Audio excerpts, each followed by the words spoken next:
Hi, folks. I'm the editor of JesusWired. I'm here today with my good friend Eric Bjorklund of Boiling Point. Say hello to everyone, Eric. Going well, man. It's good to be with you. It's good to see you. I look forward to this every time, man. Hanging out with Ian across the pond. Just so you know, I didn't pay him to say that. No, I just you just have the inconvenience of being a likable person. Oh, okay, good. I will transfer you the funds after this. Right on. Great. So how are you, man? How's your day been so far? Something's telling me there's a kind of special thing happening today. I don't know if you know about it or not. Yeah, I didn't actually sleep terribly well last night because the record was dropping. Hope Lives Here, the final kind of leg of the journey that we've been on, has finally dropped as of midnight my time last night, and so I was just kind of having a restless night and woke up about 1 o'clock and posted on Facebook that the record was here finally. After 5 or 6 years of working on this project, it's finally come to its conclusion, and it's just it feels like a completely new day full of completely new possibilities for this band, and I'm really grateful for that. Awesome. So how are you feeling about the new record being out? Are you nervous, or are you really excited for people to hear it? And what's going through? Yeah, this I don't think I've been more proud of something that we've ever done. I mean, the record sounds incredible, and the fact that it has this other part of it in the mini series that's on YouTube is just, I mean, I'm actually having a hard time believing that we actually pulled it off, because at the beginning, without any sponsors, without much money, without really any knowledge of how we were going to pull it off or how God was going to help us pull it off, it happens and we're here and it's done. And I think it's being really, really well received. And I couldn't be more thrilled by the way the whole thing has gone. That's awesome. So you just said it's been well received. So what's the early feedback been like from the album and from the mini series as well? Yeah, I mean, all the feedback that we're getting has been really positive, both in regards to the miniseries and the songs that people have heard. And so I think we're going to have a Facebook Live sometime next week and just try to sit down and talk with people and fans, and just hopefully we can have some just good, honest conversation about, what kind of reaction people are having to the songs and what they're experiencing because of the songs. Because, I think this about us, like our songwriting has never been like overtly Christian, right? It's been kind of nuanced, because we don't always feel particularly called to be kind of an echo chamber for Christians. Like that's kind of the avenues that we find ourselves frequently working in and performing in. But we also want to be a vessel of hope to people who may be looking for hope or looking for something else. And so, that's always been a really tricky place for us to be, because it hasn't always gone over very well, because I feel like there are certainly certain powers within the Christian music industry that really want it very straightforward, and we want to offer. Sometimes I feel like it's better to ask good questions in music than to offer simple answers, so that people really think about their lives and where they're at and what they're doing and what they're going to be about. And I think that can be a more transformative listening experience than just telling people how it is or how you think it should be. Awesome. So the record's called Hope Lives Here. You just referenced that you want to offer hope and a route into hope, and speak to both worlds and not be an echo chamber to the Christian world and what have you. By the way, I'm going to steal that phrase. I'm going to use that in the future. Yeah. So where did that name come from the album, and how does it fit into that kind of world of appealing to both worlds?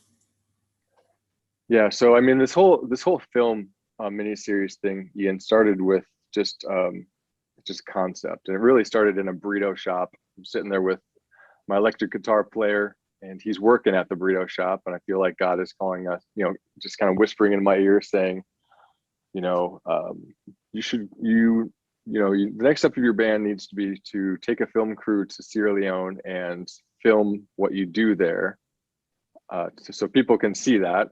And then you also need to bring John with you. And so, like, literally the next words out of my mouth, and I'll remember this forever, are, hey John, you want to go to Africa? I'll pay for it.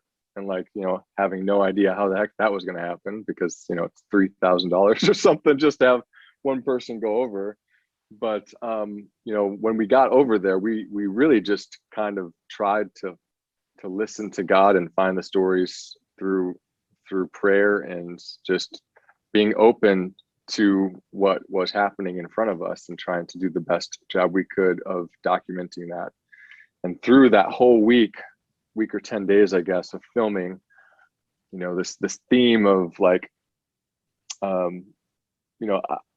think there's a lot of people who view African countries, Sierra Leone in particular, as kind of hopeless places, and places that are just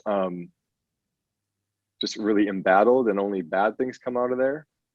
And so really a part of the film was to show just the true beauty of the continent and the country.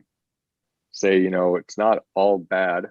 There is stuff to look for, and hope is among them.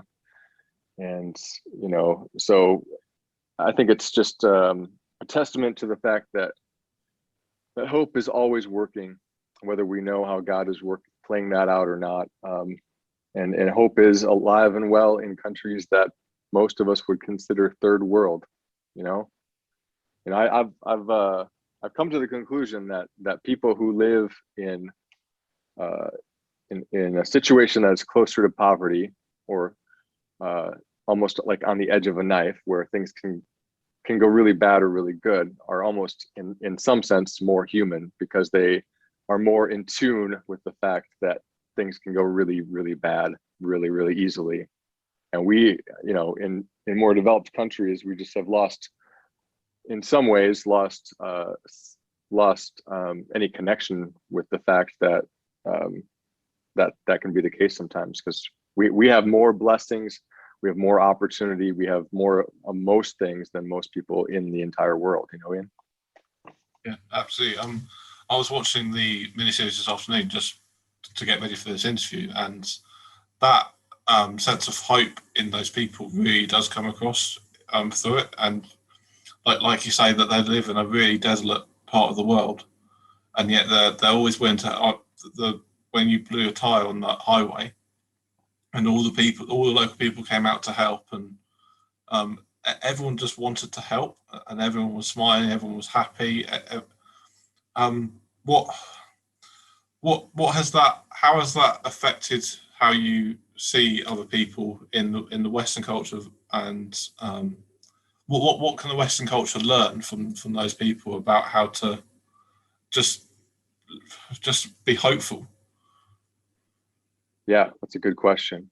And another, I think, thing that I've thought a lot about as we've been doing this project is just, like, it's been a turbulent year and a half. It's been really hard. There's been a lot of division, some of it created by ourselves, and some of it just created out of things that we can't control. But I do hope that the film and the music really allows us an avenue to develop empathy and see people and their humanity. David Zock and I are pretty good friends. He's the lead singer of Remedy Drive, and I know that one of the things that he's very much about is creating empathy for people that most of us will never get to meet, in people who are being trafficked. But there are certainly things that we can do to be involved in the cause. And likewise, most people probably will never have the chance to go to Sierra Leone, Africa, but hopefully by showing people our experience and our mission work over there, people will be encouraged and be interested in getting involved. And that's, Ian, that's always been what Boiling Point's been about. I think you've known us long enough to hear the find love, know love, be loved thing, which is kind of our understanding of discipleship. Find love, find Christ, have your life transformed by him, come into relationship with him, know love is the next phase, where you go to church, you engage with other believers, you read the Bible, you pray. But that third step, I think, is really the important one, and it's how are we going to live out our faith and be the hands and feet of Christ in a tangible way. And I've said this frequently, not that everyone needs to go to Africa, but there are people who need your help, and they may live across the street, or whatever. We just have to be willing to open ourselves to hear from God about how we need to respond. We're really, I think Americans, for sure, I'm not sure about the UK, how you feel about this, but we're really terrible at listening these days. Like, I've spent an entire year just trying to be a better listener and to respond to how I feel like God is calling me to respond, and not thinking about it too much, just acting on it. And it's been just an incredible exercise, a faith exercise and a trust exercise, just to believe that, in some way God is going to speak, and I need to be ready to listen and act as soon as that happens. So part of your phrasing is the be loved part, the last part of that, and that really shines through in the kind of documentary when you're dealing with forgive me if I say his name wrong, but Aminata, yeah. So when you're dealing with her, and there's a wonderful piece in episode 4 about you reflect on you've just found out her shoes are too small, so you're instantly called to go and buy her some new shoes. But you there's a wonderful piece where you're reflecting on the fact that there's so many other people in that area which you can't help, and that heartbreak is clear to see and comes across. So how is that heartbreak? How have you channeled that heartbreak into helping more people, and how do people get involved? And what's the organisation you go to Sierra Leone with? And how can people help these people? Yeah. So if you want to. Episode 4 was a hard one, or what became episode 4, because it was about as real. It's real, that not knowing how to help or be the most effective in my help. That's something I ask every day I'm in Sierra Leone. Like, how can we be most effective in our help to move these folks towards a better future. And it's really I think the way that I've channeled that whole thought is by creating this project. People need to see, people need to understand what others are up against. And I'm not sure that there are really many avenues for Americans or folks who are in more developed countries to see some of this stuff. And so Hope Lives Here is really, I hope, been an opportunity for people to kind of just come in contact with people who are in need, who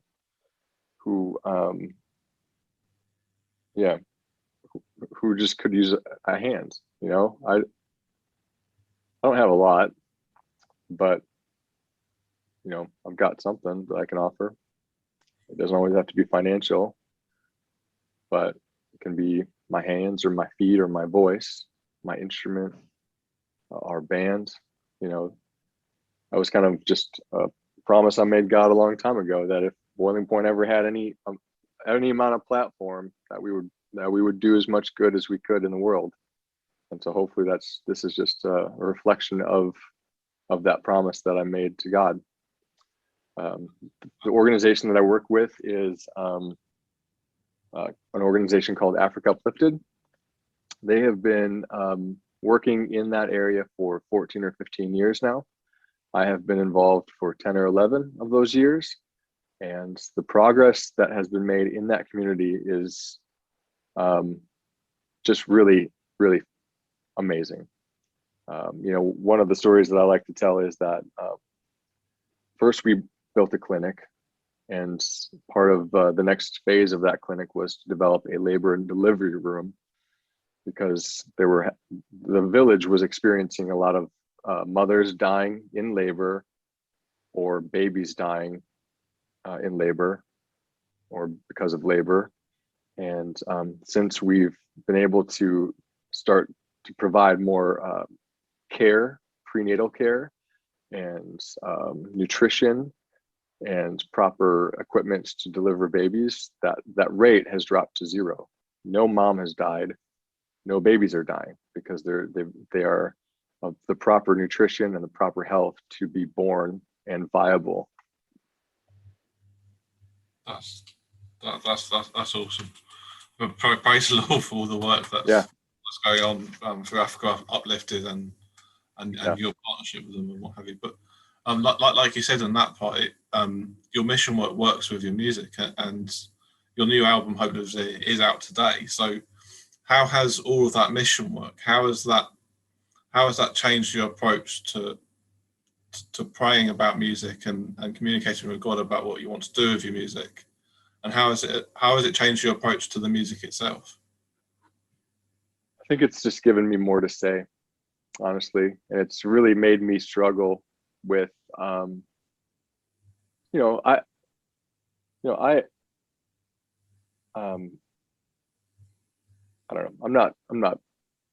I'm not perfect. I don't want anyone to ever think that I'm perfect. I struggle with my relationship with God sometimes, and my anger with God sometimes, because of situations that I've seen across the world, that it seems like, if God were more loving and just, he would step in some way. That's certainly a thought that I've had, because of the things that I've seen over there. There's no amount of prep that living in America can give you for going over to Sierra Leone and witnessing a child who is dying of malnourishment, and not wondering why the heck more couldn't have been done sooner, and why that is even a thing.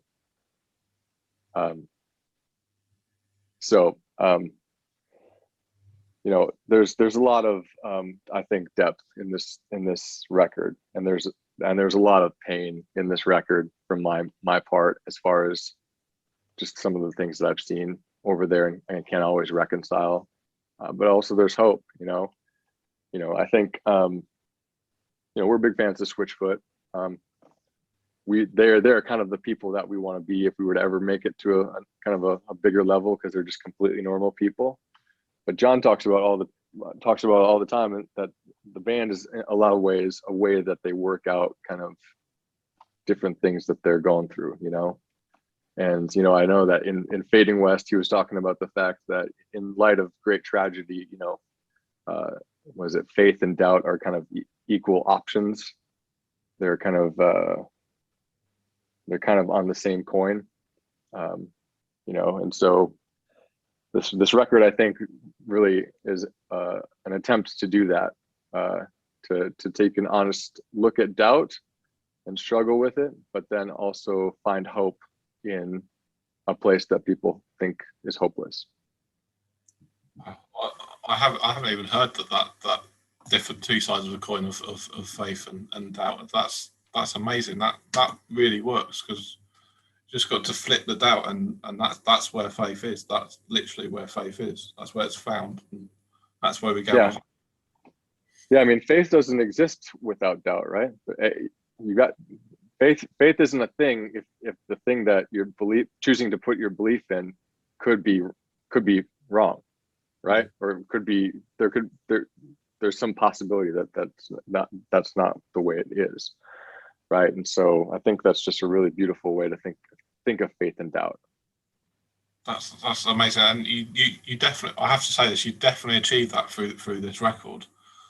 You can definitely feel the pain and the sorrow in your soul from all these experiences, but you can hear the resoluteness of your faith and your hope in God, and so you've definitely managed to both speak to the church and speak to the outside church, and that all works beautifully. And there's there's just that's all kind of summed up in the title track of Hope Lives Here. It just all comes out. So I'll just have to say you've definitely achieved that with this record, and that song in particular is just beautiful. Thanks, man. I think that might be just the song that sums up who Boiling Point is. Hope Lives Here. Yeah, Hope Lives Here. I think it's just. I think you're right, because there's, the bridge is basically a call to action, and just, like, let's do something. let's move, because you've got something to work with. There's a skill, there's a voice, your hands, your feet, whatever it is. There's something that you can work with to make a difference and make a ripple in the ocean that is time and space and life. Well, 100%. And just before we finish this interview, I better ask you about some of the tracks on the album and talk about the album a bit more. Yeah. Just to still tie it into the documentary series, there's a part of it where you're walking through a town down an alleyway and you're suddenly at a seaside, and it's the most scenic view, but it's literally set against desolation. So first of all, what was that contrast like in your spirit? How did that make you feel? And then there's a song on the album called Sea Breeze, which is just a beautiful track. And are those two things tied at all, or is it just purely coincidence that it's called Sea Breeze? No, that's purely coincidence. I really think that whole scene with the ocean and kind of the slum almost are a great metaphor for the entire project. Like, it's kind of this amazing contrast, right? There's this infinite beauty in the ocean, and you turn 45 degrees to your right, and you're in the middle of just abject poverty. And I think it's a way of almost kind of very upfront, making people kind of to start to look at this film in a different way. Like, you've got this beauty, you've got this other thing happening over here, and like, how is this even possible? Like, what universe does this exist on? And it's here, and it's not that far away. But yeah, go ahead. So about Sea Breeze. So where does that song come from, and what's it about, really? You want to know? It definitely stands out. What do you think it's about? I think it's about the sea breeze. Yeah, sea breeze. Yeah. So I think it's mostly about the fact that we all kind of have ebbs and flow in our faith. And in some ways, for me, mission has a way of invigorating your faith in a new way that you may have never experienced before. Life has a way of kind of taking it out of you. There's this great metaphor that I stole from like high school lit class in the second verse about, fall and winter, and in literature, those themes are really kind of tied to death and dying. And we all kind of go through these seasons of life, and some last longer than others, but we've experienced tremendous life in some, and we lose some fights in the winter. And mission has a way of bringing us back to a greater relationship with Christ, I think. Greater involvement in knowing what our role can be in acting out our faith, and then also learning lessons from where we've been to almost inform our future, or just trying to do our best to look ahead. Awesome. There's a really rocking track on the album as well. In your second single from it, called Monuments. It's kind of got a kind of aggro kind of vibe to it, and what have you. And just tell us about that track, because it's a really interesting track. Yeah, so it's the second single on the record. It just came out like last week. Just went to radio. It's a song that I'm really excited about. We've had this idea of that kind of bass line, and more general format of that song laying around since 2014, and we couldn't write the song. It needed to be right, and it needed to be good because the ideas were really solid, and so and it also needed the right producer, I felt, to pull it off. So we tapped Philip Zock, who's the bass player of Remedy Drive. We'd never worked with him before, and we spent just three fantastic days bleeding out that song, more or less. And we went to the studio. It's one of the hardest earned songs we've ever had, because I had written verse 2. I didn't know if it was verse 1 or verse 2. So I'd written verse 2 and I'd written a chorus. I didn't have verse 1 written, and I didn't have a bridge written by the time we arrived in Lincoln, Nebraska to record the song. And in my heart of hearts, I was like, I don't know if we're going to leave Lincoln, Nebraska having sung any of this song into a microphone because I don't have anything. And like 2 nights went by basically, and I still had nothing. And night 2, I'm basically just sitting in the corner like, oh God, please give me something, especially just because I felt like I didn't know if it was going to happen. And that first verse in a lot of ways is written as a reminder to myself to just breathe and take a second, because no one really knows how any of this is going to work out. And I had written the LOVE part in the second verse, and I was like, maybe it's HOPE, hope goes here, and just kind of turning on its head what people equate with hope these days, which is, in America, kind of these like Target prefabricated sayings that have been painted and, mass produced. And like, I don't think that's exactly what we're talking about when we talk about hope. I think there's something deeper there. And then the bridge I actually wrote after we had arrived to the studio, and I just kind of walked. I think I had to move the car. This was during a time in January where I thought this might be the last song that Boiling Point ever records. Very tangibly, or very really, because I didn't know, we'd been in this 5 or 6 year plan, and I didn't know if anyone was going to like the project, and I didn't know if, and it's, being in music is so expensive. Like, I just didn't know. I didn't want to continue to feel like a burden to my family by continuing to pursue this. And so, like, I was like, what is it that I would want my son to feel or know if this is the last time I ever sing something into a microphone? And so that whole kind of bridge that comes almost out of right field, this like really this moment, just trying to relay some hope to my son in that line that's, your life is a melody, we're all flickering. Dear child, won't you sit next to me? I'm butchering this. Dear child, won't you? Anyway, sit next to me and talk about which notes you'll sing and which notes you'll keep. And it's really just a chance to say, life is a really beautiful thing, but you really need to make sure that you're choosing the right notes and making good decisions and being conscious about what you want to be about in this life, because those things resonate throughout time and history, whether it's through your kids or the people that you come in contact or whatever. So we'd be absolutely remiss if we didn't mention the label that you've now signed to.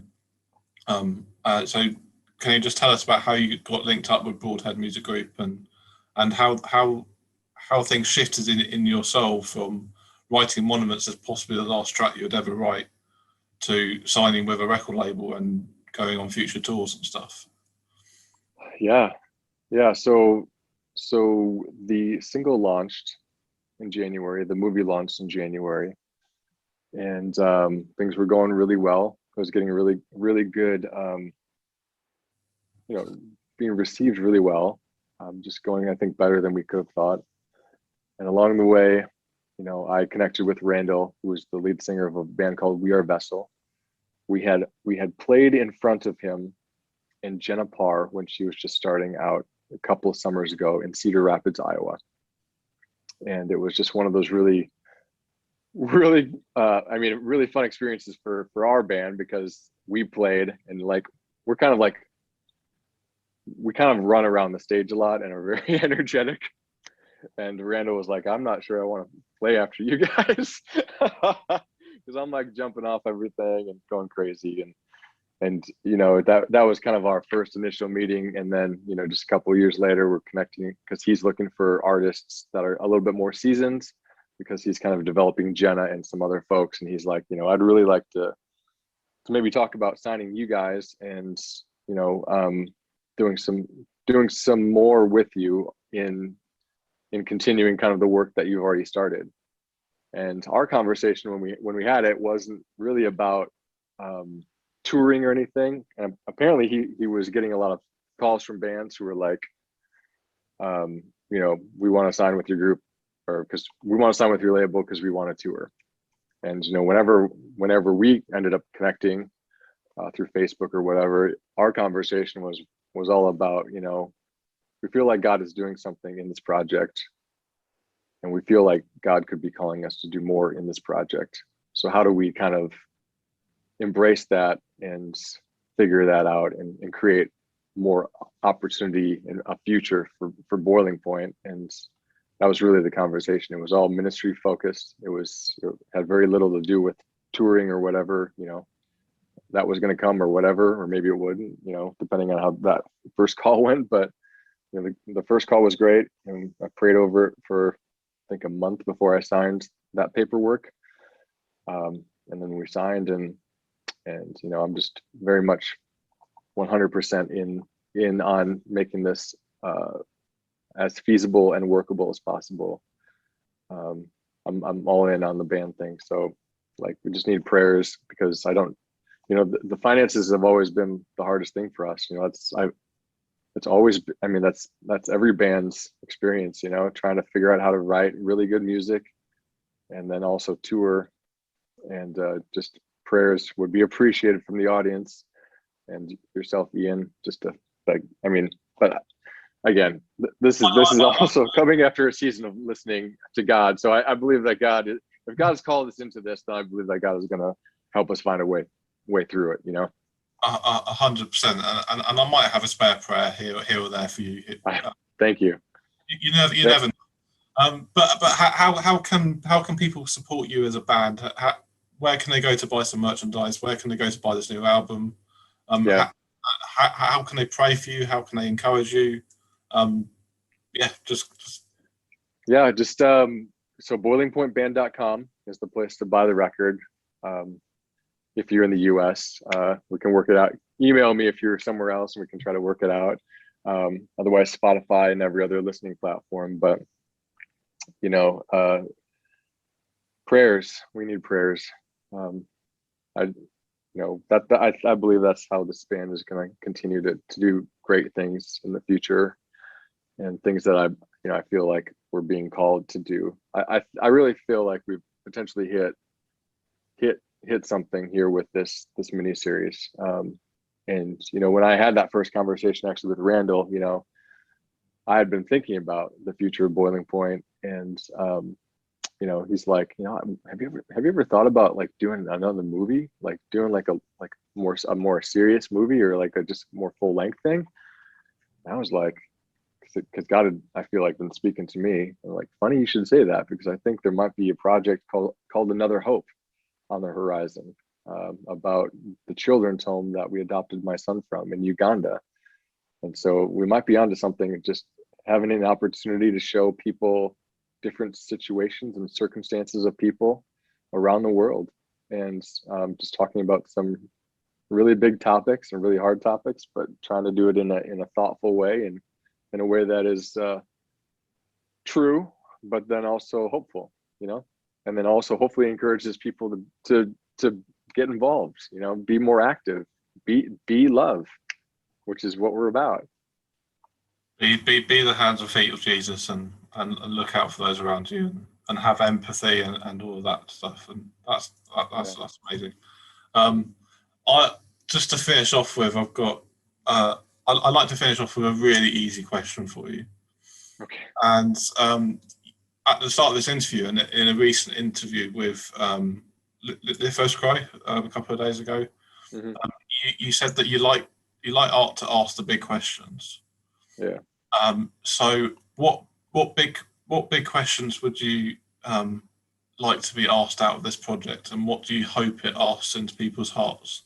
And since writing all this music, has the music itself helped you answer some big questions for you, or ask some even bigger ones? Yeah. Well, the questions that I hope to ask are, where else is hope alive? And well, where people think it's dead. You know, where else is God moving and working? And I hope that we can discover more places to show people that God is alive and well and working and at work. And you know, one thing I hope that people ask out of out of this album are things like what is my role in the world, in my family, in the places that I occupy, and am I the person that I want to be? You know, I feel like we all wake up with that question, and that's kind of the significance behind monuments. You know, it's like, what do you want to be about? You know, I made a decision a long time ago to be about being about hope and about being Jesus' hands and feet. When there are plenty of other decisions that I could have made that would have been really satisfying, probably to me, but would not have, in the end, I feel, been as fruitful. You know, I also hope that you know, I have not gone to Sierra Leone and come back just so full of doubt that I have no ability to believe anymore. You know, so I know that some people have that experience, but I do hope that in a way that people are given the freedom to question God and struggle and wrestle with God, because you know, I feel like in American churches, in some regards, you're just asked to just blindly believe, you know, and then when serious doubt comes along, folks just don't have the equipment to deal with the doubt, and then it causes them to be ostracized or to leave church because they just can't always believe. You know, God is big enough to take our doubt. God is big enough to take our anger, and it's, you know, that working out thing, two sides of the same coin in my estimation, the faith and doubt. And if you're not able to doubt, then you're probably not able to have a really, I believe that doubt enables a person to have a much stronger faith, because they know that God can take whatever feelings we have or whatever we've got, and we can put that on God, and God will take that and I think release us into greater freedom to believe and to be Christ to other people, to be hope to the hopeless, to be love to the unloved. I believe there needs to be a reawakening to allowing people to have big feelings that will hopefully release them into greater action and ministry. Awesome. And just to finish off, did you want to pray for anyone out there watching this who's got that itching in their soul to get involved with missionary work, or just to do more in their local area and stuff? So I was wondering whether you were able to pray for those people. I'd love to. I'll pray. I'll gladly pray us out, Ian. So let's do that. Let me just say that it's been an honor to be with you again, my friends, and hopefully we can be together in person someday. But let's hope so. Yeah, man. Let's bow our heads. Lord, we thank you for the opportunity to gather as friends and gather as the community of JesusWired, and who knows wherever else this goes, God. God, thank you for the passion that you give each and every one of us to live life to our fullest for you, and doing the things that you would call us to do. And God, I would pray a greater boldness in those whispers of yours, and a greater capacity for us to just sit still and listen for what you might be calling us to do. God, you've got so much work for us to do. There are so many things and so many needs that can be addressed through your people. But God, we need that capacity. So just help us sit still, help us pray, help us listen and respond to the ways that you are calling us out into the world to be your hands and feet. God, continue to bless Ian, continue to bless everyone who views this. God, I hope that you spark something in them. And I hope that spark is woken up every single day in a way that is passionately on fire for you, and passionately on fire for changing this world for the better, to offer hope to the hopeless, love to those who are feeling unloved, or assistance to folks who just need a little help. In your son's name we pray these things. Amen. Amen. Thanks for praying us out there, Eric. That's a wonderful way to finish this interview. Thank you for talking to us today and for spending the time to go through your album and mini-series and stuff. And I just want to encourage you, as a brother, just keep going, man, because you're onto something here. You can certainly feel that you do know the love, and you're definitely being the love as well. So just keep going, man. Thanks, man. Appreciate it. Right, that was Eric Bjorklund, and their new album Hope Lives Here is out today, as in right now. So go and stream it right now. Leave it streaming overnight whilst you go to sleep, and go and buy it as well. Buy the CD because it's got some amazing artwork in it, and you may even see my name in the credits. You never know. And just shameless plug there. Just go and stream it as much as you can. Tell all your friends about Boiling Point, support them, pray for them, encourage them, send them messages of support, and go and watch the mini-series, because I promise you it'll put everything in perspective, and it will really impact your heart. And yeah, thank you for speaking to us today, Eric, and peace and love, man. Thanks for having me, man. Good to see you.